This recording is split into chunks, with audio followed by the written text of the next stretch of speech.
In today's video guys, mag-unbox tayo ng order natin kay Orange App. So for today's video, ang i-unbox natin is sapatos po na nabili natin kay Orange App na promo nung 11/11. So abang-abang lang rin kayo. Ang kagandahan dito is nabili ko itong itong shoes na to tatlo sa halagang 2,100 pesos guys. Isang pambabae, tapos isang pangbata, tapos isang panglalaki. So Nike po yan siya guys, and yung dalawa dito is parehong model. Ito yung shoes na pambata, so Nike din siya. Tapos pagkatapos niyan, tatlo to kasi promo nga lang ni Nike yan sa Orange App. Tapos ito yung panglalaki, to, si Downshifter 13. Yan, ang ganda ng color. Marami siyang variant ng ng color niyan. Tapos ito yung pangbabae na Downshifter 13 din. Ang ganda rin ng pambabae nito guys. Papakita ko siya sa inyo yan later ng video, sa susunod na video. So ang natin ngayon, ang papakita ko sa iyo, itong si Downshifter 13 na panglalaki. Itong color na mix ng blue saka purple. Ang ganda ng color niya, hindi naman siya, kasi kapag puti nga naman, kapag pure white, parang kasi nga dumihin. Pag itim naman, parang patay yung kulay. So kung nagra-running ka, kasi maganda rin yung yung medyo attractive, di ba? So yan. Pwede niyo po siyang abangan. Ko lang rin po yung niyan, yung kung saan ko nabili yung link niyan. Yan sa Nike Running. Medyo marumi na yan, nakita nyo kasi nagamit ko na yan. So yun nga guys, doon sa mga naghahanap ng mga budget friendly na sapatos, itong si Nike Downshifter 13 is isa sa mga magagandang option. Actually marami siyang mga variants, maraming magagandang style to si Downshifter 13 ni Nike. Pati sa pambabae guys, maganda yung sapatos na to. Pwede kayo mamili ng mga color or design na gusto nyo, depende dun sa character nyo or sa personality nyo. Ito na itakbo na natin kay medyo madumi na siya. Sa video dito sa uli, pakita ko yan. Nabili ko lang to ng about 2,000, more than 2,000, about 2,100 pesos sa Orange App. Actually tatlo yung nabili ko sa 2,100 kasi may promo sila.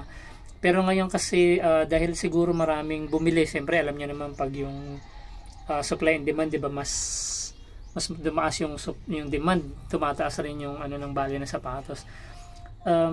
So abangan niyo lang po dun sa Orange App kasi ito tatlo yung nabili namin, na isang pambabae tapos isang pambata. So yung mga price no nasa about 2,100. Ngayon pumapalo na siya ng 3,000 pesos I guess, mahigit sa Orange App. Pero ang review ko lang rito, okay siya, magaan, talagang iba talaga kapag branded na sapatos yung susuotin niya kapag nagra-running. So maganda din sa mga mahilig tumakbo, yung mag-running, di ba? Magaan sa paa kasi siyempre yung weight natin napupunta sa paa. So kung pangit yung sapatos mo, magkakaroon ka ng injury. So ito budget friendly, breathable. So may pwede niyo nang ihanay sa mga magagandang sapatos ng mga ibang brand katulad nila Adidas or sila Puma. So isa sa mga magagandang bagong model ni Nike. Ang medyo comments ko lang rito guys, kasi meron din akong yung Boost na maganda rin, kasi mga Boost na Adidas, hindi siya ganoon ka bouncy yung swelas niya. Medyo siya, rubberized talaga. Maganda yung swelas niya, talagang kala mo pang basketball, pero i-compare mo siya sa Boost tsaka yung ibang model ni Nike, medyo ang comment ko rito is medyo matigas lang ng konti pero hindi naman ganun, pero hindi siya ganun ka bouncy, pero ang ganda sa paa, magaan. Kung nagra-running ka is pwede ko nang i-recommend to kasi hindi siya mainit sa paa na isubok ko na itong itakbo ng mga 3 beses na malayo. And hindi lang siya pang running guys, maganda rin siyang pang forma. Ayan, pwede nyo rin iangat yung pinakadila niya. Pwede nyo hindi isagad para medyo maganda yung tingnan. Tapos mas makakahinga yung paa niya, mas makakagalaw. Yan yung itsura niya sa malapitan. Yan. So ayan yung side view niya. Iba talaga kapag ano yung may mga branded na sapatos. Hindi lang kasi siya sa branded, mura rin kasi siya guys, affordable naman talaga siya. So yun, sinubok-subukan natin yung ano, hindi lang siya ganun ka-bouncy, pero ayos na, magaan talagang maabot nyo yung injury sa paa, kasi kung hindi talaga kayo makakatakbo ng maayos, hindi nyo magagawa yung exercise nyo, or same like sa basketball, kung hindi nyo makuha yung totoong takbo nyo, hindi kayo makakapaglaro na maayos. So iba talaga kung ano yung maganda yung ano ng paa nyo, yung condition sa sapatos. So yan sinubok-subukan natin yan. Talagang perfect siya talaga pang jogging saka pang exercise. So, tapos itinakbo natin yan sa kalsada. So yan guys.